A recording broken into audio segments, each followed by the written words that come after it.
So yesterday on the show, it was the girls' time. Today, we're chatting about Michelle Mitchell's book, A Guy's Guide to Puberty. Now, look, we know Kel has gone through puberty because he's got a very low voice. Apparently.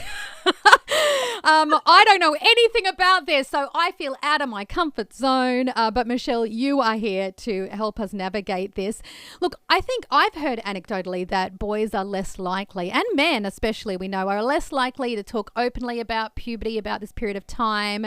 So I guess it was important for you to write a book to aid them, to help them have the conversation. Look, boys can go either way. They're either dancing in their undies around the house or they're really reluctant. But when I'm in front of a year level of kids and I'm talking about pubic hairs, there's always one boy who nudges the boy next to him and points like down there and goes, that's me. You know, like they're really proud of what's going on, you know. Oh, wow. I think when it comes to boys and puberty, there's a few categories boys can fall into. There's a lot of bragging that could go on. Really? They're quite proud of it. Different to girls. It's so different to girls. Another category we just find the whole thing hilarious and we just want to make jokes about it.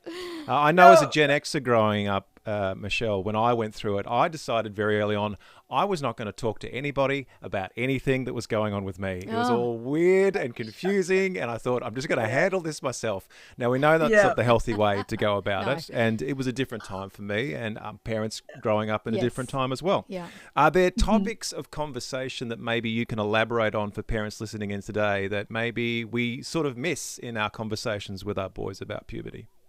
Yeah, could I pick up with something you just said? I think with our boys, we can really misread them. I remember one boy in one of my classes and he just got the giggles to the point where he literally fell on the floor and could not contain himself. And I remember he got in trouble by one of the teachers, but that was just like, he was just so embarrassed that he didn't know what to do. And I think sometimes our boys do tend to act out or act in weird or silly or unusual ways when they're uncomfortable.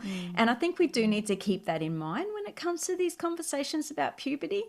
So one of the things I put in the Guy's Guide to Puberty is definitely discussions about brain changes. It's in the girls' book as well.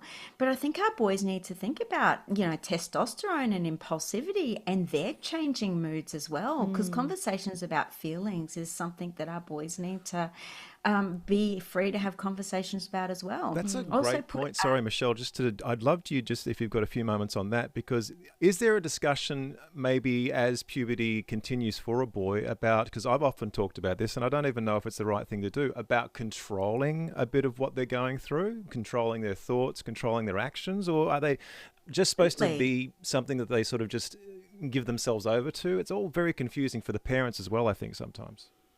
I think the baseline is understanding what's happening and giving them a safe space to be able to express where they're at really honestly. And I think even as parents, when we understand where our kids are at, it gives us a lot more grace and open-heartedness to be able to work alongside of our kids. We all know as human beings where we feel understood and we feel accepted, all of a sudden our nervous system regulates and we can actually get back in sync with ourselves. And I think it's that connection point that our kids need. But if our boys always feel like they have to be, perfect, tough, have no emotion, or even have to keep up with our girls' level of maturity, who are 18 months ahead of our boys, they're, behind the game to start with. And that brings a sense of shame and inferiority around them, as a start point. We've all, well, not we've all, but many of us have watched the TV show Adolescence, which is very much about boys and what happens when they get messaging that is contrary to what they should be getting and the repercussions of that. Do you think it's important that these kind of chats need to be had by parents, but also maybe in the broader spectrum, schools, teachers, churches, society? Are we just not doing it well enough? Well, bringing up a child was never meant to just happen within the four walls of a home. When I'm reading about research right now for the next book that I'm writing,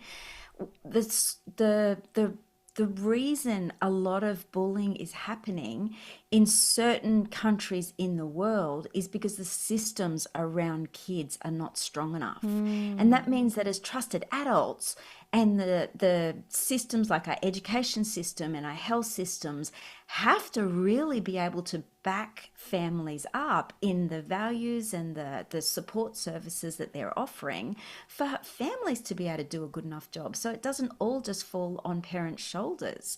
You know, we all play a part in this. I always think when I walk past a 10-year-old who's grumpy in Coles, the moment that I can smile at that child actually helps the next 10 minutes of that mother's life. So it changes the next. We're dumping a little positive neurochemical in that grumpy 10-year-old boy's mind just to help out. Yeah, I love that. Look, thank you so much for your time. We have touched on 3 great topics over the last 3 days. Tomorrow, we're just going to tackle the headline tweens. It's not about puberty. Well, I guess it's always about puberty, really, isn't it? But it is going to be about tweens in general tomorrow. Thanks so much for your time, Michelle. My pleasure.